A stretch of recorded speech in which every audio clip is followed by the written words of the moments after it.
සෙනරත් ගැනද? රංජන් මහත්තයා ගැන.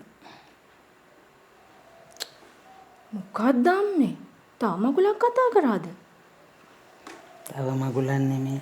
මට ඇත්ත කියපන්. අද උදේ රංජන් මහත්තයා ආපුවම මොකද්ද සිද්ධ වුනේ? මොනවා සිද්ධ වෙන්නේද? මං එයාගෙන් ඇහුවා අර පොල්වත්තේ කෙල්ල ගැන. එයා කිව්වා එහෙම සම්බන්ධයක් නැහැ කියලා. එතකොට උඹ එයාව බදාගෙන මොකද්ද කරේ?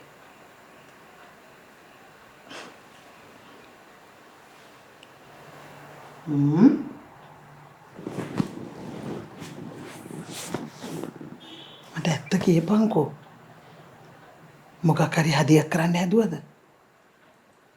එයා එහෙම කෙනෙක් නෙමෙයි අම්මේ. ගෙදර කවුරුවත් නැහැ කියලා එයා යන්න හැදුවේ. මං තමයි බලෙන් නතර කරගත්තේ. ඔද්දකි. මම මේ මිනිස්සයා ගැන නරකක් හිතලා මේ මිනිස්සයා මං ගැන අමනාපයක්වත් ඇති කරගත්තද මන්ද? කොහෙද ඉතින්? මගෙත් මේ ඔළුව නරක් වෙනවනේ මේවා දැක්කහම.